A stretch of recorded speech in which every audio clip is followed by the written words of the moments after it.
I made it. First week of August. I missed you. When was that? Saturday, August 1st. Anyhow, welcome. This is Good Morning Wareham, and today is Monday, August 3rd. And as per usual, we have the greatest show here for you, the news headlines, the weather report. And today, we aired this program before, that is finding your jailbird ancestor when you're doing your genealogy. But we are going to air that video again, that interview again this morning, just in case you didn't take the notes that you needed. But before we get to any of that, let's take this moment to thank Not Your Average Antiques, an antique shop down Cranberry Highway in East Wareham, for donating the props that you see in the morning show set. So stay with us because the news headlines and the weather report are up next.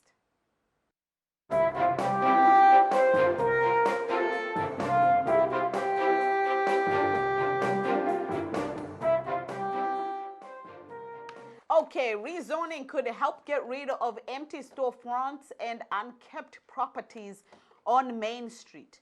Wareham Week reports Planning Board and Redevelopment Authority member Richard Swanson presented a proposal that looks at removal of zoning barriers to allow new development projects on Main Street while preserving its character. He is proposing a mixed-use zoning on Main Street. And we'll have more of those details as the week evolves. Actually, I was hoping to bring him here to our studio to talk more and learn more about his proposal. And to another news, in response to the recent coronavirus uptick on Cape Cod, the Nantucket Board of Health has enacted an early closure order for island restaurants. Cape Cod Times reports last call for alcohol is at 11:30 p.m. Restaurants will be required to close at midnight instead of 1 a.m. Town Health Director Robalto Santamaria says the concern is that people dining late at night are getting close to each other, taking off their masks and sharing drinks. As of now, the hour on service restrictions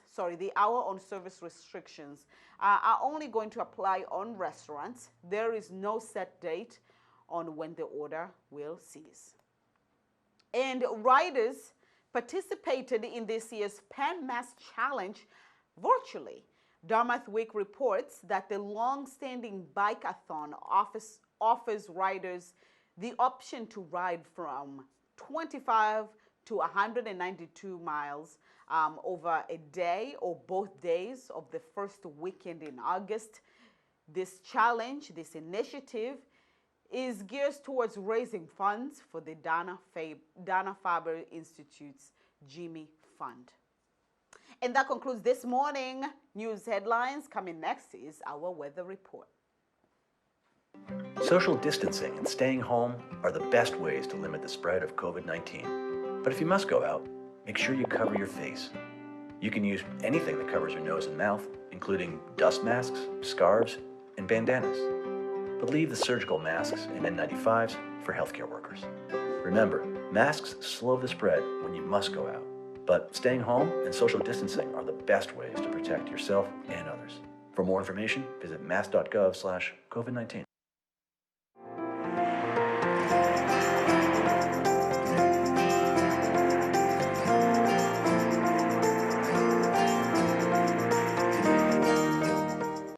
There was supposed to be a 10% chance of rain today. Where is it? I have no idea. Bob White just said we need rain badly.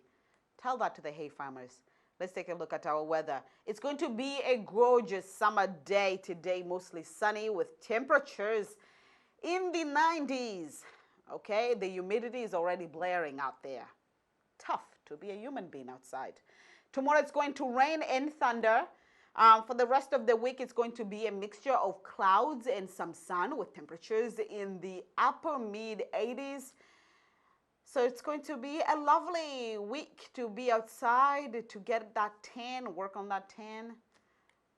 Enjoy the water, enjoy the beaches, you name it. That concludes this morning and this week's weather forecast. We'll be right back with more.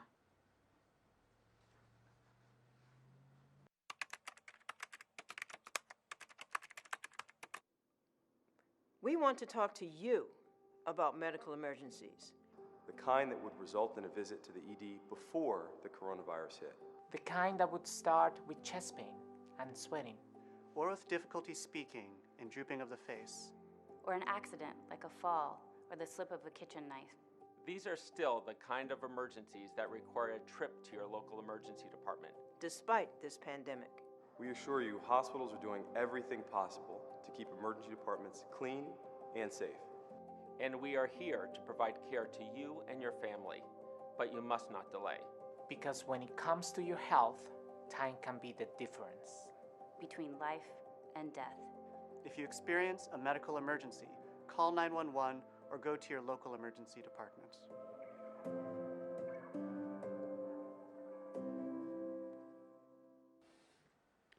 Wareham Week is scheduled to have their in-person graduation on Friday this week, August 7th. This particular interview is of Grace Serrato, the valedictorian of Wareham High School, talking about her year and what she hopes moving forward. Take a look. It definitely doesn't feel, I guess, as rewarding as it would have if, we had been able to finish out the school year with one another. A big part of it was just missing my teachers. I definitely missed my teachers a lot more than I thought I would. Just like that face-to-face interaction, and not even just like being able to learn in person, but having them to talk to. I mean, I love all of my teachers, and you can just tell how much the teachers at Wareham care about their students. What can you say about the year 2020 so far? A lot of 2020 has been kind of a light. I use that analogy as a light because a light shows things in the dark that you wouldn't normally see. And I think a big part of people's attitudes, it isn't just about, the events that go on, but it's how people respond to the events that go on. What does your next chapter look like? So I do plan on attending college. I'm going to be attending the College of the Holy Cross in the fall, hopefully in person.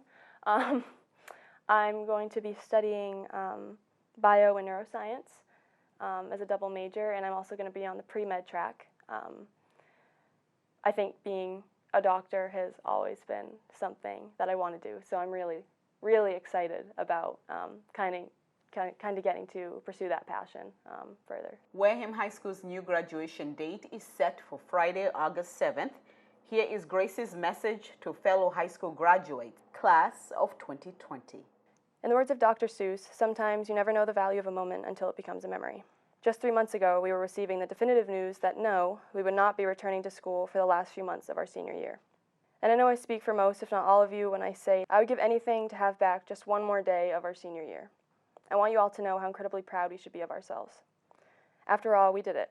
Despite the odds, despite having to take up a completely new schedule, despite having to work through endless distractions at home, despite having to travel to the Matrix and back just to complete an assignment, we did it. And while we'll never get those last 3 months with each other back, I never want you to forget how valuable your time as a part of this school community truly was. And while we will inevitably go down in history as the Corona class, I don't think that's what defines us. Rather, I think it's how we responded to this unprecedented situation as a class and as a community as a whole that defines us. So as we move on to this next chapter and leave this school and town that has played such a significant role in who we have become, continue to spread that spirit of acceptance and support to all those around you and never lose the sense of community that defines who we are. I'm not like the busy type. I don't go out a lot. Yeah. I like to stay home and be outside. Meet Nathan Tobin, a YouTuber. Hey guys, it's me Nathan. Today I'm going to be showing you how to use the P38 can opener. Today I'm going to be doing a review on this tea light candle stove. Today I'm going to be showing you my EDC. This is my army belt that I made from things I found from different stores. Today I'm going to be showing you a credit card molder tool. WCTV visited Nathan at his home in Rochester and went behind the scenes. Today I'm going to be showing you how to use a striker. This is a striker that has a whistle on it on the back. It has a compass, and it's just your standard striker. So where would you take this knowledge? Where would you use this knowledge? Say you're in the woods and you have a bug out bag and you have one of these in there instead of matches, and you have some cotton balls or lint. You can use this to start a fire. So you have taught people so far how to use a striker to make a fire. Yep. What other topics have you covered? I've taught people how to use a P80 P38 can opener. Yeah, that was cool. It's what the military uses to open cans. Nice. I've taught people how to use a little folding stove that you can bring backpacking or camping. I've showed people my EDC. What is EDC? Your everyday carry. So you will probably be the best person to survive with. Probably. At age 5, Nathan was drawn to nature survival tutorials on YouTube, a passion that went along with his love for the outdoors. He started his YouTube channel about a month ago, and already he has more than 100 subscribers. So for those who have been watching and learning along with you, what do you want to say to them? Thank you for the support they've given me and everything. They've encouraged me to keep on going. Yeah. So before you plan your next camping trip, maybe you would like to stop by at Nate T on YouTube to learn some simple tricks that would make your experience more comfortable. And there you have your fire. Thanks for watching. Please like and subscribe. Bye now.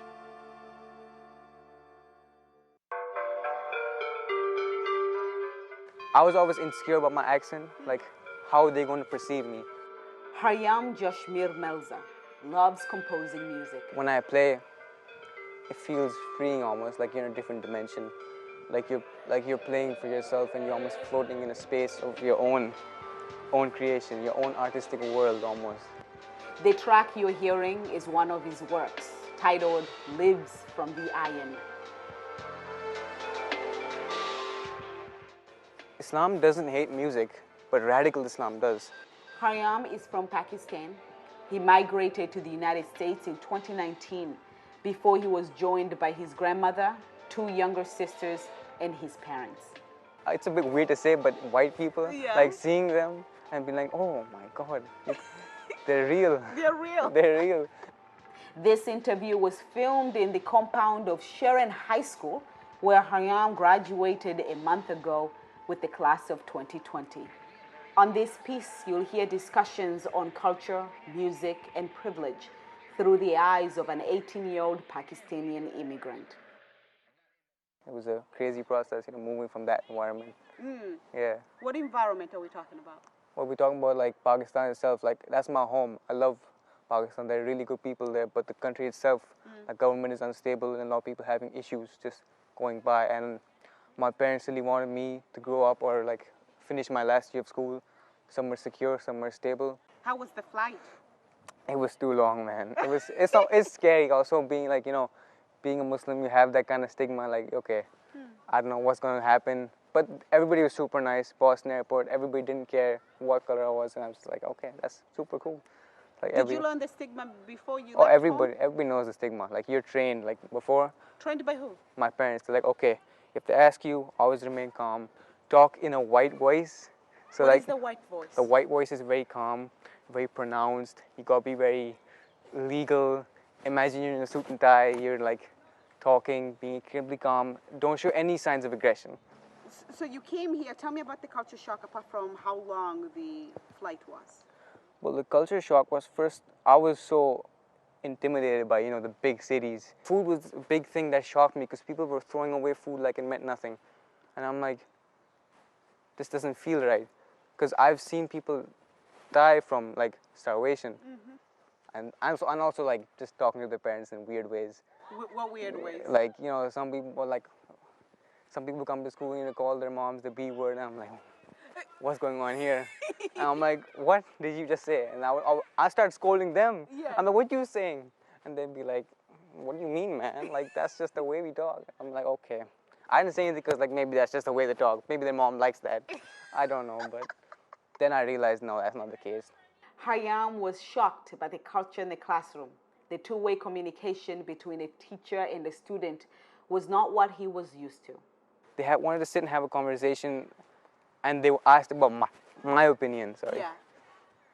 And I was like... That was a big culture shock, That was a big shock, because my history teacher was asking, what do you think of America? And I'm like, what do you think of America?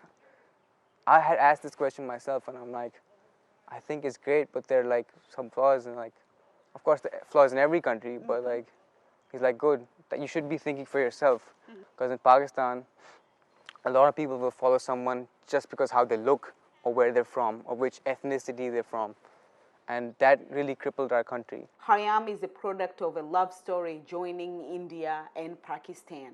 He comes from a Muslim family, but this is how he was brought up to understand religion.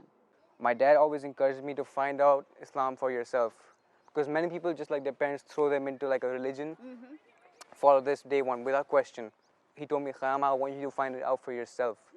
Research it yourself, if it's good for you, what you think of it, and what it means. Because Islam, the way people perceive it in the West and the way we even treat it back home, we're not doing it justice. Because many people will claim to be Muslim while going back on their own values of being a Muslim. If you're a Muslim, you cannot commit atrocities. That's the basic thing. But they commit atrocities for being Muslim. Yeah. And that's not okay with me, because I always saw Islam as a peaceful religion, which was enlightened, like the last religion. But after like seeing this, I said, like, let's take a step back. Let's not participate in any religious practices. I just want to see what it is and research for myself and research all religions. Because my dad said research Christianity, research Judaism, research Hinduism, research Sikhism, research them all before you make a decision. So the big thing, and you sent me a little bio about you, and you said music is your life, it's your reason to breathe, a way forward, and not only for you, but you feel it's a way forward for your country as well. It could be used as an instrument for healing. Exactly. Could you expand on that? Well, see, back home, you have these pockets of people who play music, especially in a place called Liari, which is the ghetto section of Karachi, which like so much creativity comes out of. Like, it's a creative place, but it's being suppressed by all this religious endeavors over it. Like, the reason they abolish music and keep it suppressed is because it's so powerful. Once you start singing, once you start playing music, you connect with people. You forget the barriers, the racial, ethnic, religious barriers. You say, that's a person too. He or she understands me, and we're playing together, we're connecting. And so many songs are created that way.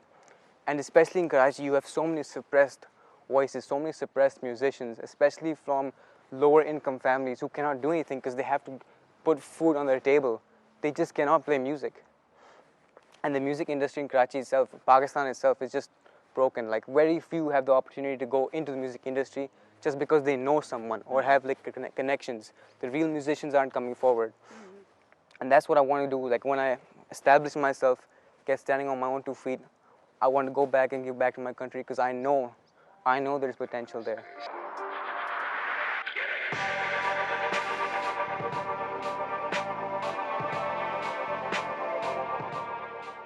What kind of music inspires you? A lot of different music inspires me. So I'll go from hip hop to funk, to like traditional Qawwali music, to Sufi music, to like just jazz, and just there's so many things.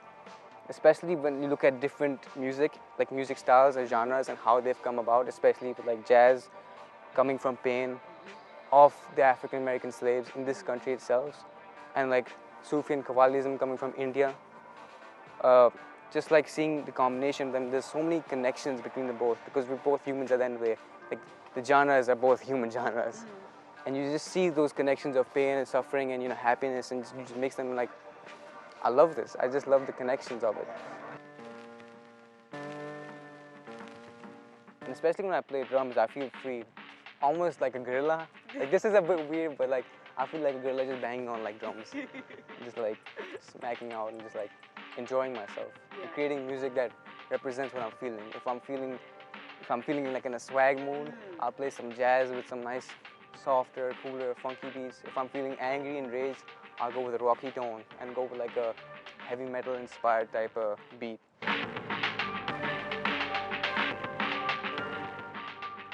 Because of the coronavirus pandemic, many students had to settle for virtual graduation. Sharon High School did theirs in style by having students do a drive-by and receive their diplomas as if they were at a drive-through. But this is what Hayam says, it made the day extra special. Well, I always see like this, every time something goes wrong, I always think, the first thing I think is it could be worse. I don't have the right to complain about my graduation not going back because people don't have food to eat. Basic fact. That's just facts. I shouldn't be complaining about that. And the second thing is I saw my graduation as unique. Like nobody's gonna have graduation like me. I'm gonna have a separate graduation, it's gonna go down in history as that unique graduation. Everybody's gonna have their normal random graduation, everybody comes and takes a thing. But I'm gonna have graduation in cars. Yes. And then go to the lake with my friends. So I just like think of it in positive light. Like I had a unique graduation. What do you say? What do you say to somebody listening to this? I mean, there are so many questions. I mean, you have such an interesting life. But how do you summarize your life so far?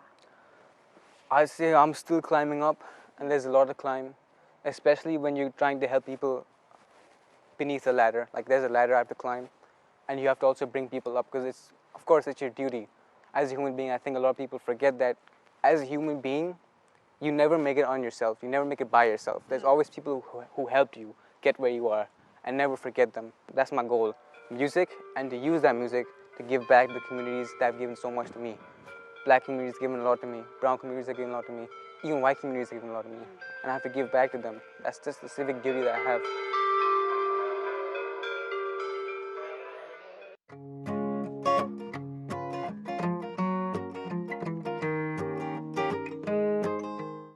Welcome to day 11 of Tales from West Gardiner, Maine.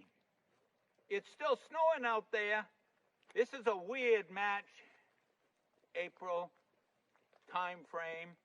Anyway, we're all out here being good to each other, reaching out to our neighbors, having a good time, but staying separated and staying kind. That's the key here. Anyway, I got to tell you a story. Mother and I got in our car, got in the truck, and we decided we were going to go visit some foreign land. We were going to go to Calais, Maine. All excited, Mother says, I want to go on to Calais. I ain't been to the coast for a while, so we got on that Route 9. Used to be called the airline. That was an exciting ride back in the day. It was all humpy and curvy.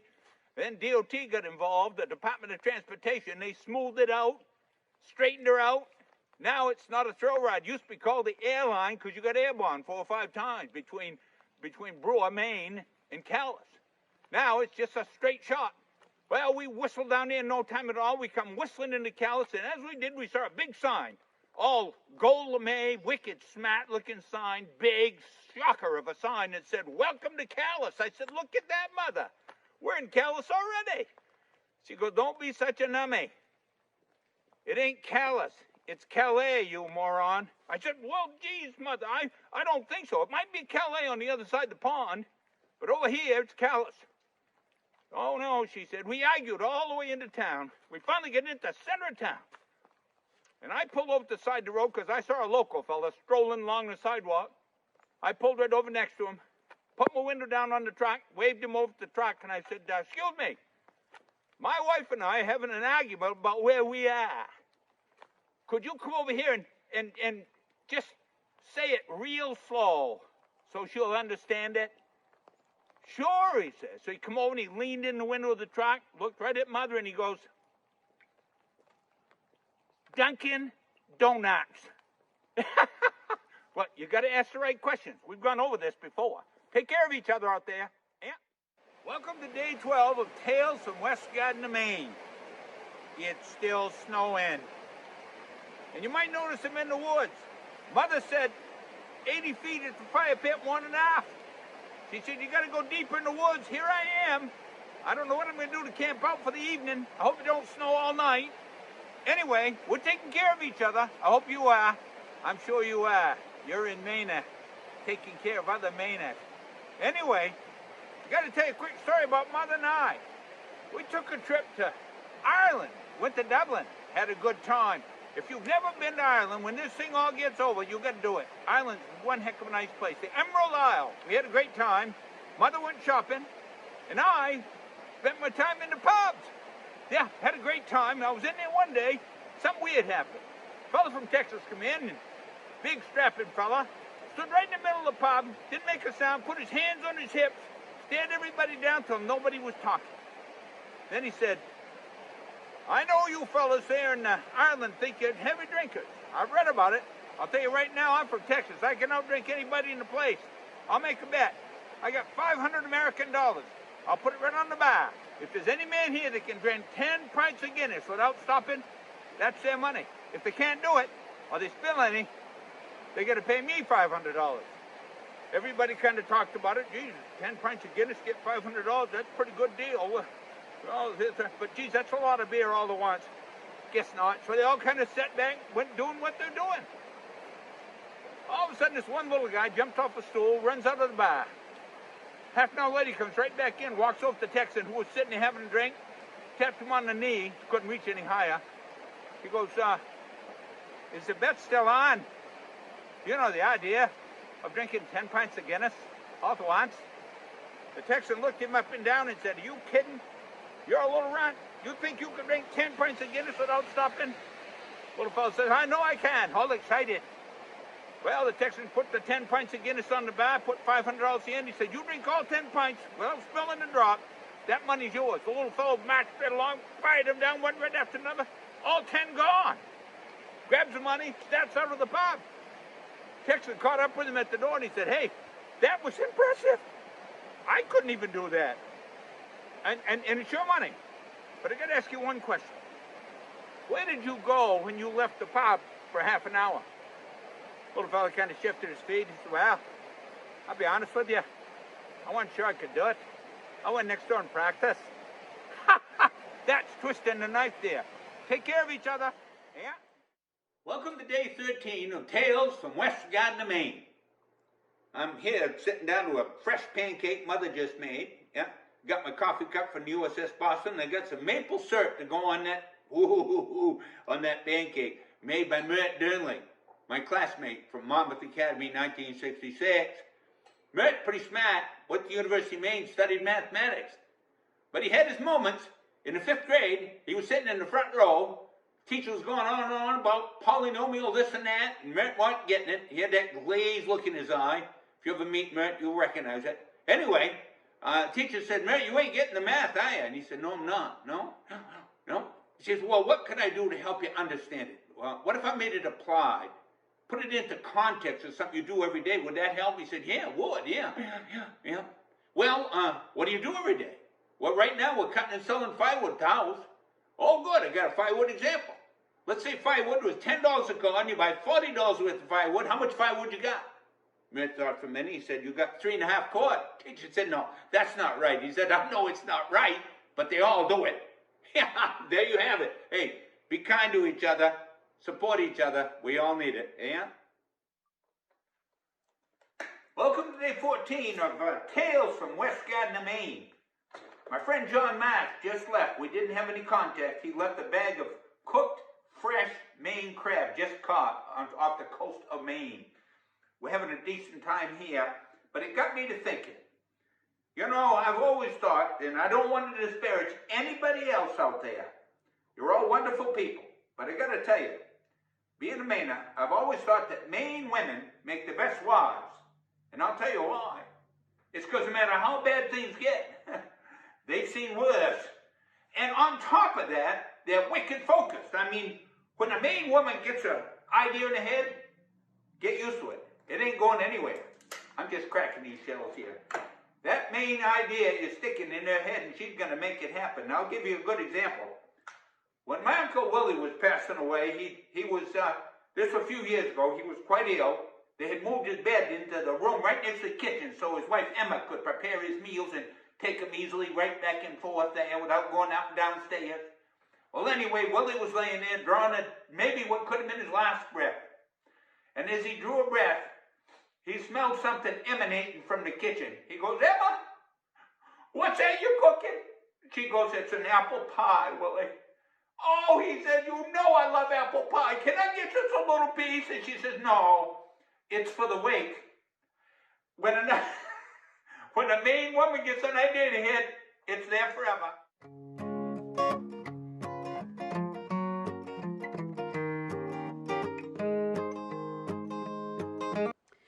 Hello, and thank you for being with us this morning. We are broadcasting live from our WCTV studio in Wareham. This is Good Morning Wareham, your source for local news, weather, and more information. And now for a moment in history. Let's take a look at where we were today in history.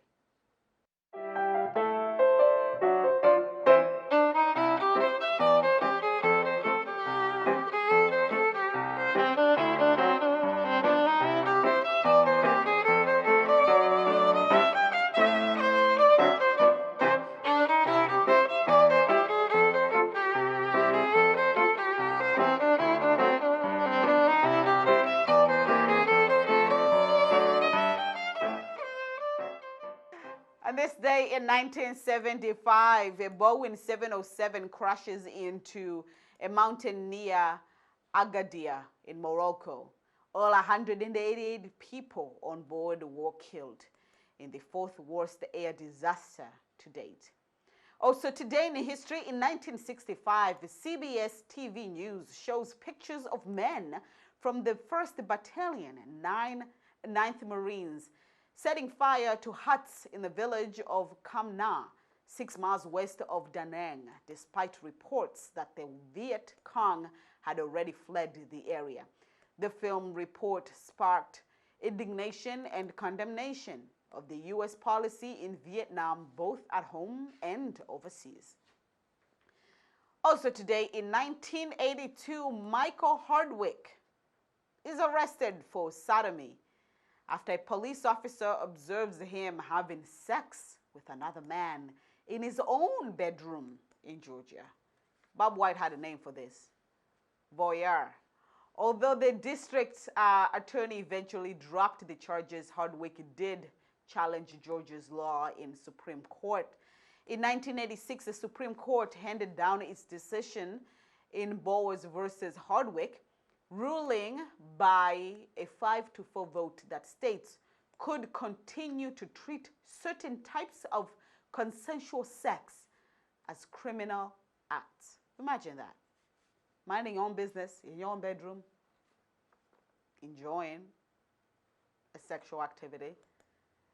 And here we are. Anyways, for today's birthday, shout out goes to Michael Brown, an American actor famous for his roles in Barbershop, Too Fast, Too Furious, Takers, Think Like a Man, and many more.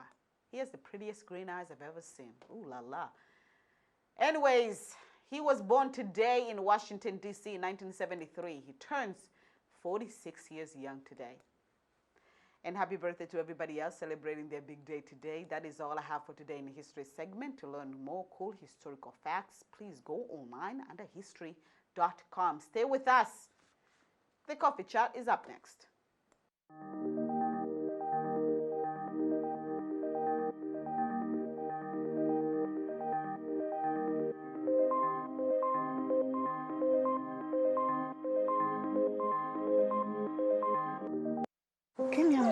You've always protected me.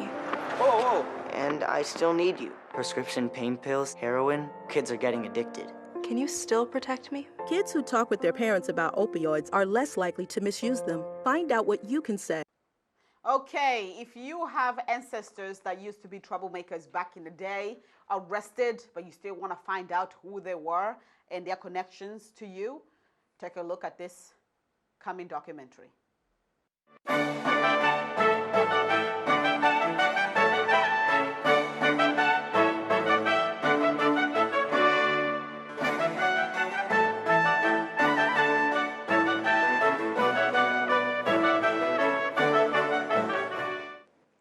Hello, and welcome once again to Family Historian. My name is Stephen Conti. Tonight, Family Historian is going to jail, and that means we're going to learn how to use prison records in finding our jailbird ancestor. And joining me on tonight's show, I am very honored to have as my guest a very bright young lady. Her name is Marissa Bozarth. Marissa is the staff historian for the Burlington County Prison Museum in Mount Holly, Burlington County, New Jersey. And on tonight's show, Marissa is going to teach us how we can use these very austere prison records. And now let's welcome historian, mother of 4, and no, she has never done time, Marissa Bozarth. Marissa, welcome to my show. Thank you so much for having me. I want to thank you right now for driving all the way up here from South Jersey. You know, we South Jerseyans, or you South Jerseyans, and we North Jerseyans don't know much about your area of New Jersey. All we know are 3 towns, Atlantic City, Wildwood, and Cape May. We rarely venture into the mysterious Pine Barrens of Burlington County or visit that lovely town, Mount Holly, where your prison is, or Cherry Hill, or some of those other towns like Hamilton. So welcome to Thank North you. Jersey, another culture, I guess. Right, it is. It's a very different area. Right. But it's beautiful. Thank you. So Thank you. Thanks for having us. And so is yours. Thank you. Before we get into these wonderful, austere records, let's go way back in time to the colonial period. Now, you told me that there were no prisons in those days. So where did they put these people who did commit these crimes? Most of the times they were put in private homes. Most of it was depending on the crime. More severe crime, they would send them to a larger city that would have a small jail. Right, right. I know I was up in Salem, Massachusetts, the witch town, and they had a dungeon. They showed us where the dungeon was, where they would put people who were accused of witchcraft or other horrible crimes. So a lot of these records, these early records, if you have an ancestor who was incarcerated, those records would be where for this colonial period? Most of those, if you're going to find anything, are going to be in that town's records. In a township office are the most likely place to find anything from that time frame. A town archive or a county archive? Yes, usually a county clerk's office. They're typically the one that would hold these types of records, or a township municipal building. Right, so there were no prison records during that colonial period. Okay. All right. I was also told that you can obtain some prison records from the National Archives.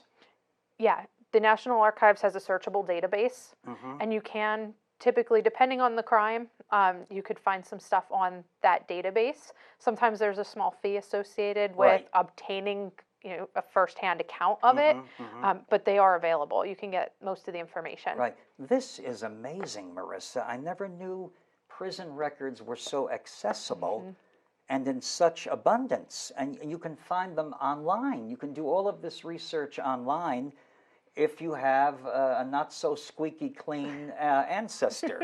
Okay, very good. Now, let's jump ahead. Some prisons will still have records. They will still have their own archive. And this brings us to the Burlington County Prison Museum, where Marissa works and is a tour guide and historian. And many people come to you, descendants of these prisoners, both male and female, looking for records. And what do you call these records? Typically, they're just prison logbooks. They're just a book where they recorded people's names, what their crimes were, how long they were going to be in prison, things like that. And we have several of them from the beginning all the way up until the 60s. And it will tell the nature of the crime. Yes. Okay. And when was your prison opened? 1811. 1811. And you had public executions there. We did. Until what year? Up until 1906. That late? 1906. Yeah. I'm amazed at that. Right, right. Now, I know you did bring copies of these prison logs. Yes. And I'm going to have our wonderful guest, Marissa Bozarth, read a few of these because they give you a wealth of information on your prisoner ancestor. Okay, it's all yours. All right. So these records are from 1874. So they give you the prisoner's name, for example, Charles Platt, with a charge of drunkenness and vagrancy. If you're not sure what vagrancy is, it's homelessness. Okay. With a sentence of 60 days or until they could pay their $5.46 costs. They were in until March 1st of 1874. It also gives you the name of the committing officer, who at this point was George Rigg, and that they served a total of 60 days. So they served their full sentence. Right, right. Another example is Joseph Foley, who was in for disorderly conduct, who was given a sentence of 15 days on January 14th of 1874 and was committed by Charles Wolcott, and he served his full sentence as well. William Snyder, who was in for 10 days for vagrancy and was brought in January 15th and served his full 10 days as well. Some of them don't get very long sentences, such as John Small. He was also a vagrant, who received a one-day sentence on January 15th of 1874 and served his full one day. Right. Now, do you have people coming into the prison who might be descendants of, and how does that happen very often? It happens often enough, more often than you would think it would happen.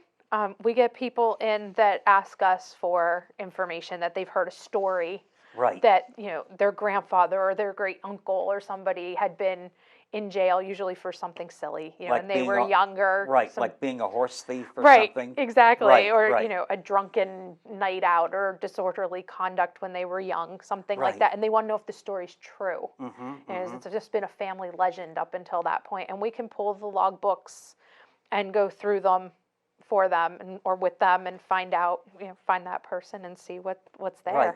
Do most more modern day prisons have records on the premises, and are they open to the public? The current prisons don't have them open to the public. I see. It has to be, I think there's a 30-year Right. limitation before they can be public. Right, right. So for our facility, everything is public because we've extended that period. Right.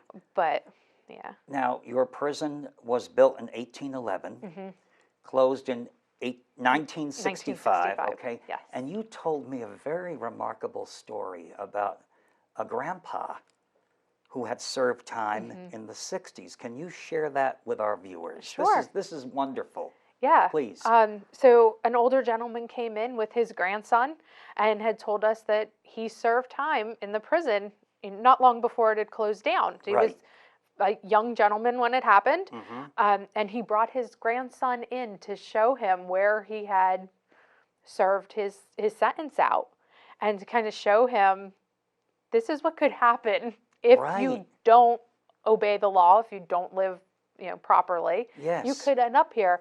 And now he learned his lesson. The grandfather was there. He served his sentence. He did what he had to do, but he never went back to jail again. It was enough, you know, to kind of teach him this isn't how you want to live. And he wanted his grandson to get that same experience with him. And he showed him his cell? Yep. Yeah. He showed him his cell. He remembered his prisoner number. He could tell you people that were in the cell with him. He remembered it, even though it's prison. He remembered it fairly fondly and vividly. A very remarkable. It's like that Scared Straight program, you know. Don't do this, you know. Right. Yep. Isn't that? I was amazed when I heard that story. Yeah.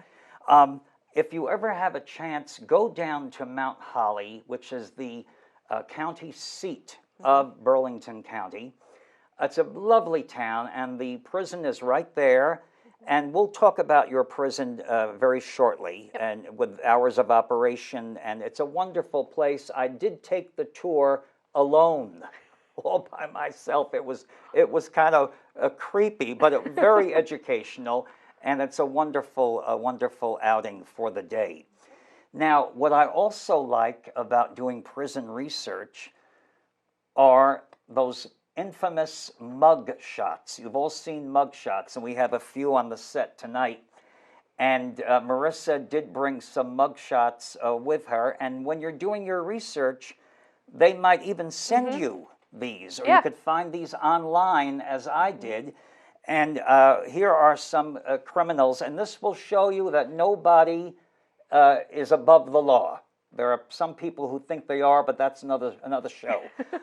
Anyway, male, female, young, old, black, white, Asian, rich, poor, anybody can be a criminal.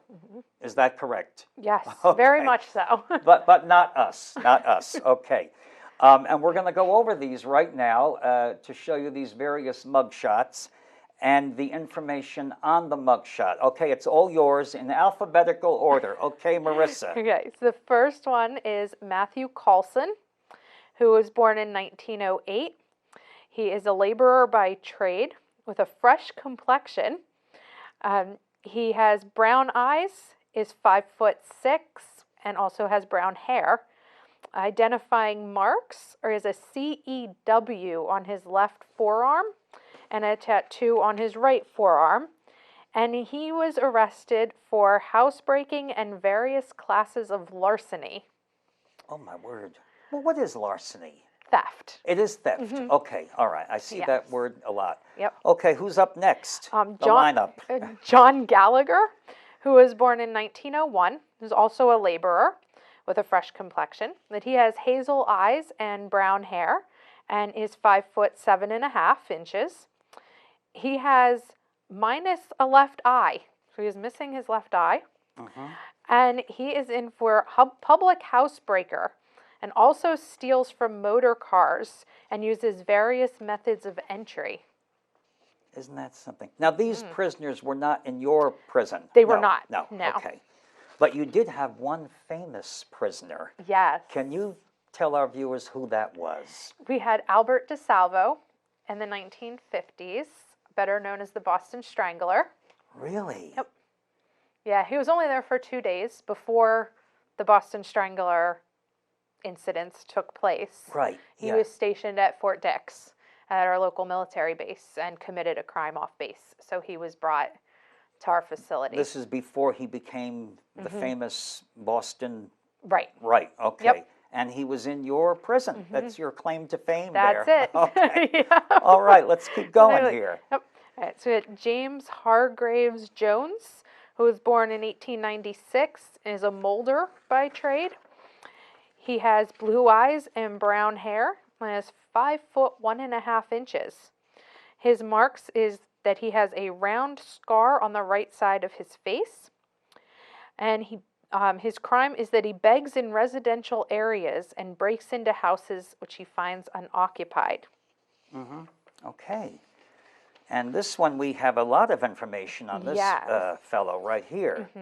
This is Charles Johnson. He is from Chicago. He is a laborer by trade. His criminal occupation is a burglar. He was 23 years old at the time of his arrest. Yeah. He's a little over 5 feet tall. They even give you his weight. It's not 155 pounds. Medium build, light complexion, so you really get an idea of what they looked like. Yes. He was arrested on July 21st of 1896. It tells you who he was arrested by, even though I can't make it out. And he was charged with burglary in that instance as well. You know, hearing these crimes, Marissa, compared to what's going on today, I mean, I'm afraid to watch the news, as I'm sure you people are. These are just very mild crimes. Right. Well, most of them that you come across in the books or in the older records are. Yeah. I mean, compared to what's going on today. Yes. And you, as a mother of 4, it's really astounding to you, isn't it? It is. Yes. It yes. is. Okay. Yeah. By the way, what do your kids say when you tell them, "Mommy's going to prison today to work or whatever"? What, I guess they're used to it. They are. They're used to it. They've been there. They've toured the building. They've been there for events. So it's kind of a second nature at this point. Right. Yeah. And I hear on Halloween they had some kind of event there. Is that correct? We used to do a big haunted house on Halloween. At the prison? At the prison. Yeah, we don't do it any longer. It outgrew us. Right. So they relocated, but we did it for a number of years. Right. Now, the modern day prison for Burlington County in Mount Holly, which is the county seat, is right behind you. Yep. That's the real deal right there. Maximum security is directly behind us. Isn't that something? Isn't that something? Yeah. Okay, let's go onward with these inmates. The next one is James Lowry. He has an alias of Johnstone and the Sunderland Kid. He was born in 1892 and is also a laborer by trade. His blue eyes and brown hair. Is 5'6" tall. His marks are a tattoo with dots and a web on his left hand. And he has a scar on his right hand. And he was in jail for larceny from a person and robbery. An expert pickpocket and associates with all classes of pickpockets. Isn't that something? Yeah. So this gives you a wealth of information, They the do. researcher. And as I said, these can be sent to you upon request. Upon request. So you get so much information, you know. And so I guess it pays to have an inmate in the family. Who knows? Okay, let's go onward now. Okay. Alexander Murray, who was born in 1906. He has blue eyes, fair-colored hair. He is 5'7". And he was arrested for larceny and shop breaking. And it specifically says he enters by means of skylight in the roof. They're so detailed. Yes, and his is interesting. There's a handwritten note on his that says R.I.P. London in 1940 in the Blitz. So it gives you even more information as to that's how he would have wonderful. passed away. He died during the Blitz in England. Yeah. Isn't that something? Now, I know we've been showing you all of these male inmates, but you ladies, you're up there also. Don't worry. Okay, equality. We have equality here. And I think these are older mugshots because the woman in this picture has like a blackboard in front of her. And can you tell us who she is? That's Jane Forbes, who was arrested on larceny, I believe in 1905. Which is theft, larceny. Okay, okay, all right. And what is grand larceny? Is that a... It has to do with the value of what you're stealing. I see, I see. You can tell I'm squeaky So clean, there's, right? Yeah, there's petty larceny and grand larceny, and it just depends on the value. Petty is the least. Right. Yeah, if you're stealing something larger, something worth more money, it would be going up to grand larceny. I see, okay. All right, and that's her. And then we have another lovely young lady here. Also arrested for larceny, Mary A. Butts, also arrested in 1904. So these are very early ones. Yes. Yeah, 1904. And then I think we have one more lady here. Yes. This is Minnie Richards. And you get a profile shot of her. Yes, you get 2 pictures for her and more information because it's a little bit more sophisticated record. So her weight, she was 103 pounds, was 5'7". She has a fair complexion. She was born in Chicago, and her crime was shoplifting at the Borton store. At the what store? Borton. They give you the store name. And she was shoplifting. And she was shoplifting, yes. Right. She was 18 years old at the time, it says. So I wonder how the descendant feels when he or she sees this. Right. But you know, that's life. You know, your ancestors, not all of them made the right choices. And we saw people here tonight who did not make the right choices. And I'm sure if all of you did some deep digging with distant cousins, in my case, from the same family, I'm related to a saint. Padre Pio. I'm a distant cousin to Padre Pio. That's cool. And from that same family, I'm related to a notorious drug lord in Miami, Florida. We all share the same DNA. It's amazing. I mean, these are distant cousins, but they came up in my DNA. I had that DNA test done. Right.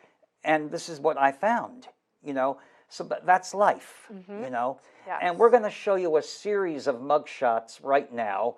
And as I said, nobody is above the law. Male, female, black, white, Asian, rich, poor, from all ethnic backgrounds. And unfortunately, that's part of life. Let's talk about your prison. Okay. The one that you go to, but you're not there every day. No, I'm not. You're not. You go to other areas in Burlington County. And you are the historian for Burlington County, or for just these local places? For just the ones that are local, that are run by our Parks Department. And can you name them? Smithville Village, the Prison Museum, and the Lyceum of History and Natural Sciences. Very good. I'm very proud of you. Thanks. And how do you do all of this being the mother of 4? It's a lot. It's a lot. Okay. But it's fun. I Great. enjoy it. So. All right. Let's talk about the Burlington County Prison Museum. And you must visit this. There are other prison museums in America that you can visit as well. But let's talk about yours first. And we have a book on the Burlington County Prison Museum right here. What are the hours of operation and the days that you're open, and what can people expect to see there? So it's open year-round. Thursday through Saturday, they're open from 10 to 4, and Sundays from 12 to 4. Typically, it's a self-guided tour. Which I experienced. Yep. Okay. There are signs through the Right, building and right. displays to show you what it would have looked like if you had been in prison in certain time periods. So we take you from 1811, how it would have been when the jail first opened, all the way up into the 1950s and 1960s, closer to the end, and how things shifted. So there's displays relating to that. There's the warden's office. You get to see all 3 floors. Cells are open for people to walk in and out of. The courtyard is open as well, where we have the gallows, where those executions that you mentioned took place. So you get to see that. We also have an audio tour, so if people don't want to just walk around and read the signs, they could, for an extra fee, you can get an audio tour. And by appointment, you could get a tour guide. Right. So if you have a larger group or something like that, as long as you call ahead, we can make sure somebody is there that can give you a private tour. Wonderful, wonderful, yeah. And you've been working there for how long? How long have you been in prison? I started there in 2003, so 16 years. Wow, that's wonderful. Yeah. Wonderful. The Burlington County Prison Museum, it's a must-see in South Jersey. So all of you northern New Jerseyans and people elsewhere, go there. Okay. Now, there's another prison museum.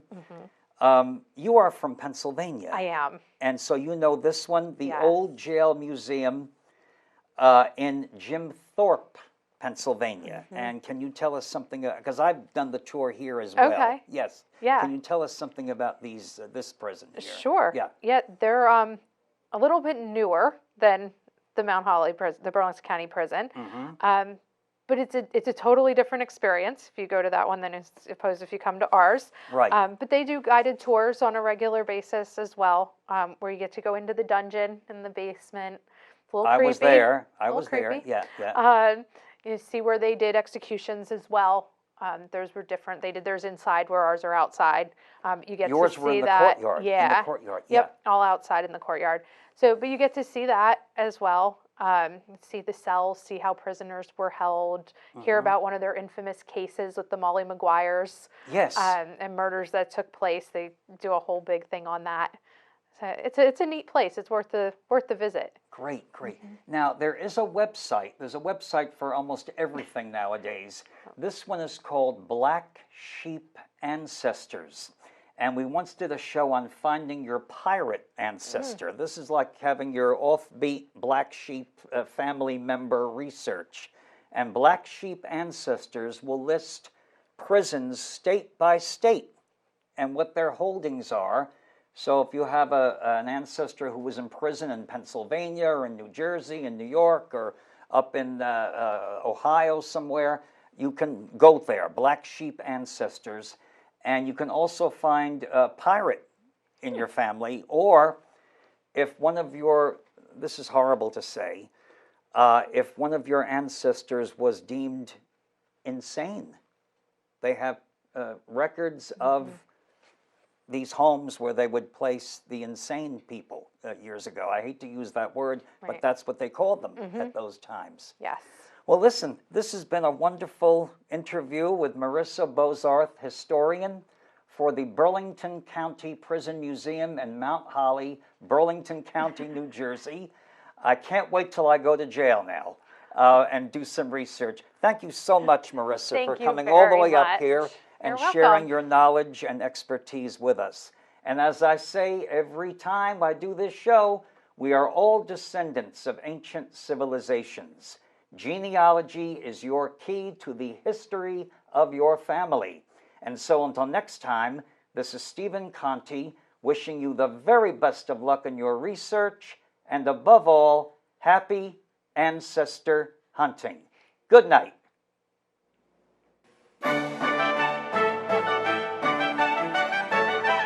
I'm very happy that we got to re-air that program, and I hope you learned so much from today's program. I'm hoping that on Friday we will have the school committee with us in the studio to talk about their major decision they need to make and submit on Thursday regarding school reopening. Also to have a graduating senior and a returning student of Wareham Public Schools come and share their thoughts. With that, I would like to say thank you so much for joining us this morning. We'll see you on Friday. I wish you all a fantastic day. This particular show will be re-aired this evening at 6 p.m. and also will go on YouTube under Wareham Community Television on YouTube. Have a lovely day, Wareham. Bye.